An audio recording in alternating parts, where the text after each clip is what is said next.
Chapter 23. Getting Ready for War. The announcement shocked the people of Ember. That evening they swarmed through the halls of the Pioneer Hotel in an uproar. People wept and shouted and moaned. In the lobby, Dune encountered a group of people embroiled in a huge argument. "It's the fault of that Hassler boy!" shouted someone. "He was the one who started the riot! He was egging people on!" "No, he stood up for us! He gave them what they deserved!" cried someone else. "He's a troublemaker! He's a hero!" Dune started up the stairs. Halfway up, he passed Lizzie. Her face was flushed with excitement. She grabbed his arm. "He won't let them kick us out," she said. "Will he?" "Will who?" said Dune. "Tick. I'm sure he'll save us. He's so brave, isn't he? He'll make them change their minds." She hurried on down the stairs. It was many hours before people went to sleep that night. The noise in the hallways went on and on, as some people wailed that they were all going to die, and others vowed to fight, and others gathered up their belongings and stuffed them into sacks. Sag was so frightened by what was happening that he curled up in the corner with his blanket over his head. But Dune and his father and Edward Pocket sat talking for a long time. "I don't see how we can make a town from nothing out in the empty lands," said Dune. "I don't believe they ever thought we could.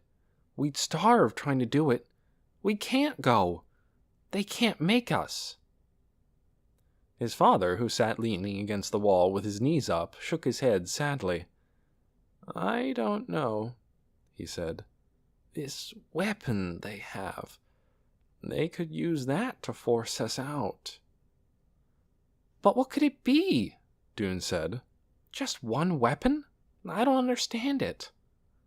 "To be effective," said Edward Pocket in his most learned tone, "a weapon must come into contact with the person or persons it is used against.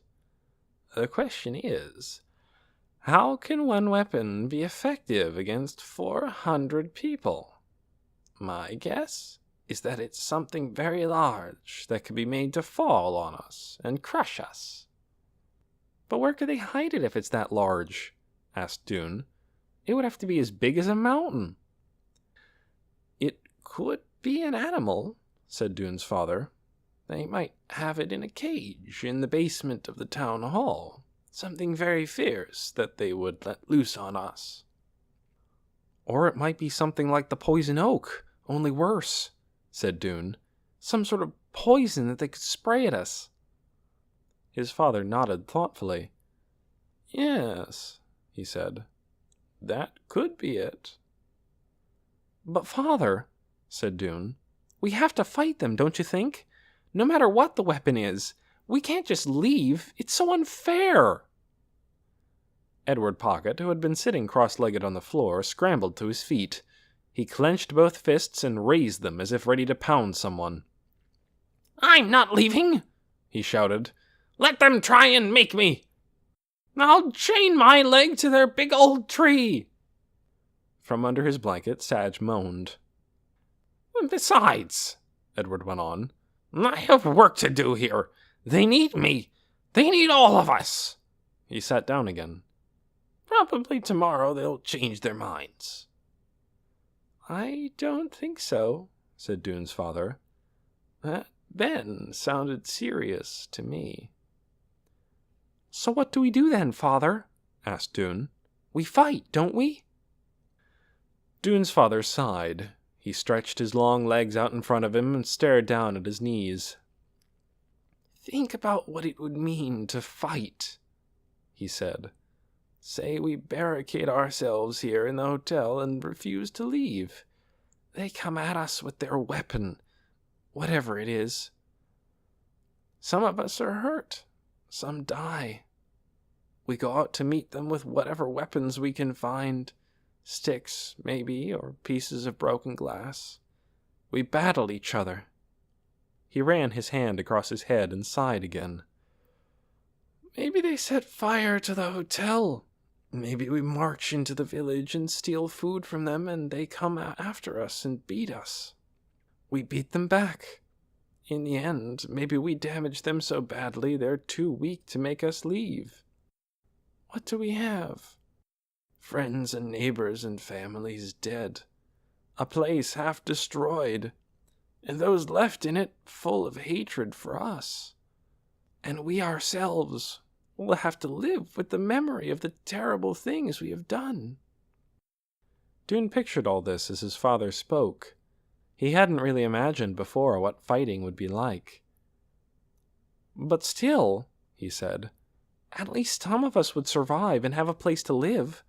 If we go out into the empty lands, we'll all die." His father just shook his head. "I don't know, Dune. I have to admit, I just don't know what we should do." "I know what I'm going to do," said Edward Pocket. "What?" asked Dune. "Go to bed," said Edward. He stamped over to his closet and crawled in. "Wake me up," he said, "when you've got all this figured out." An hour or so later, the noise of marching sounded in the hallway, and the thump-thump of knocks on doors, one after the other. Tick's voice rang out. "Calling all fighters!" he shouted. "All fighters! All those who refuse to be banished! Meet at the head of the road! We must make our plan!" The footsteps passed, and Dune heard the same message repeated farther down the hall, and again farther yet. He put his clothes and shoes back on. In spite of what his father had said, he still didn't think the people of Ember should agree to go quietly out into the wilderness.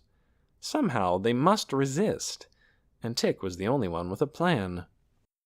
The hall was full of people, a few of them murmuring quietly to each other, most of them silent. All were heading for the stairs. Outside the night was warm, but a restless wind stirred in the trees and scraps of cloud flew across the stars. With the others, Dune headed for the meeting place. Tick stood in a patch of moonlight, the dense shrubbery behind him. When people had gathered around, he held up his rod, and all whispering died away. "Listen carefully," Tick said. He spoke in a level voice, not loudly, but every word was sharp and clear. "The day we've been ordered to leave, the day after tomorrow, we assemble at dawn, at the front of the hotel. Have your weapons with you.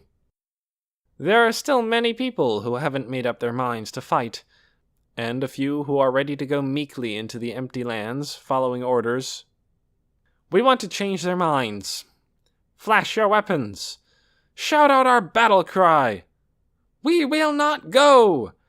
Remind them of the black words of hatred scrawled in mud on the plaza and on the walls of our hotel, and the poison leaves on our doorstep. We will make those cowards ashamed of their weakness. We will make them understand that obedience to evil commands is a disgrace. Most of them, maybe all of them, will join us. And once they have, we will march into the village, loud and defiant and strong. And in the plaza, we will confront the town leaders and make our demands."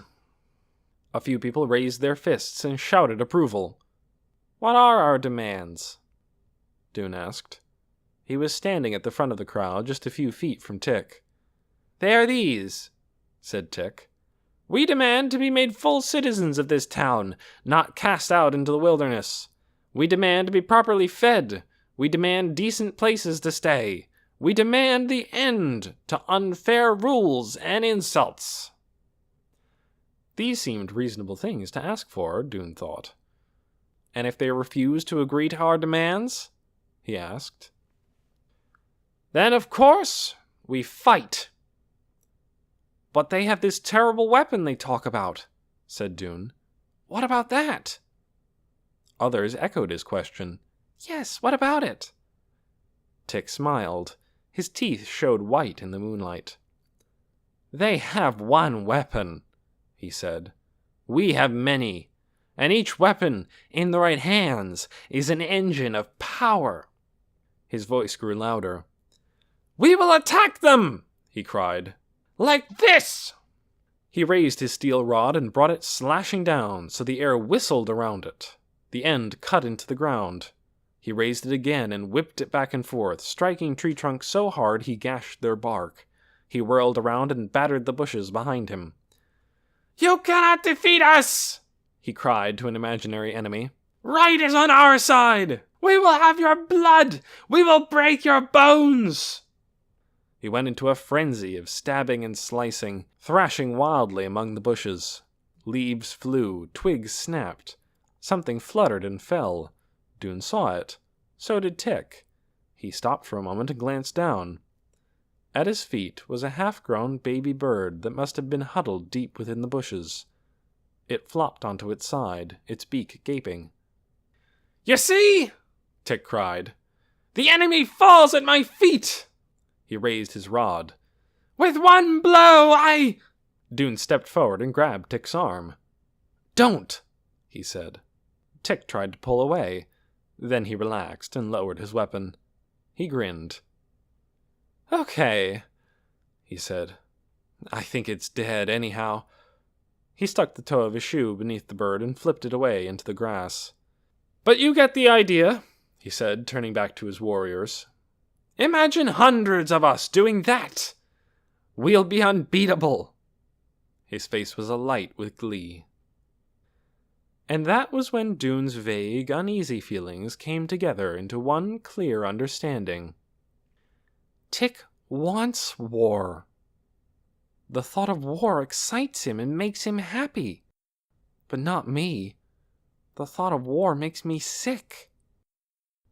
Dune's way parted from Tick's that night. He walked back to the hotel and up the stairs, slowly, his heart heavy. He still didn't know what he was going to do the day after tomorrow. All he knew was that he did not want Tick for his commander. He would command himself.